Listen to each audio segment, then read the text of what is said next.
the dumbbell jumps, they're really deadlift jumps. If you're gonna pick a weighted version of a jumping exercise, this is one I would do. I don't recommend for most people unless you really care about deadlifting and whatever. I don't recommend you do this with a straight bar. I do it with a straight bar. I don't recommend for most people to do it that way. It's just, it takes some getting used to. The joint mechanics are a little funny. I just prefer to do it because I feel it benefits my deadlift a little bit more. Like 1% more, like barely. But, and the other thing also is I also prefer to do it because I can load it heavier. And in terms of doing weighted jumping variations, I like to load this variation the heaviest. Because I don't like doing it with squats because when you got a bar on your back, I'm not wild about like jump, especially if I'm doing like any kind of weighted plyo movement. I'm not wild about putting weight on your back and doing that because it's just a lot of shock loading on the vertebra.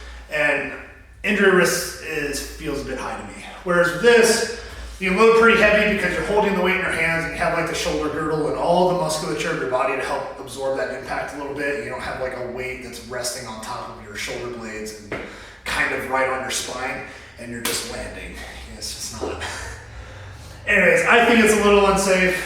So for the variation of jumps I like to go really heavy with, it's these ones. So for my weight training, I use a deficit deadlift. For these, I don't go that low with them. I'll usually, so I will stand on like the bench or something, and I'll set it up to do a deficit, but it's strictly so that the floor doesn't stop the weight, but I don't really go down any lower than I would go down if I was just doing a standard deadlift and I was letting the weights rest on the floor.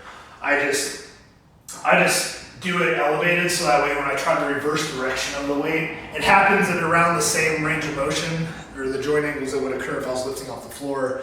And so that way I don't have the floor to like stop that momentum. I'm forcing my body to do it.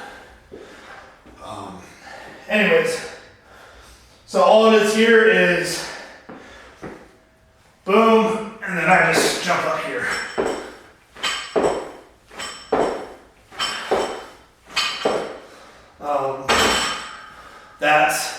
That's all there is to that. Same thing, I don't recommend most people do it with a straight bar.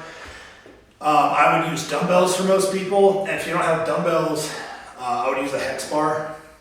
And that's that big like hexagonal bar, you stand in the middle, it has the handles on the side.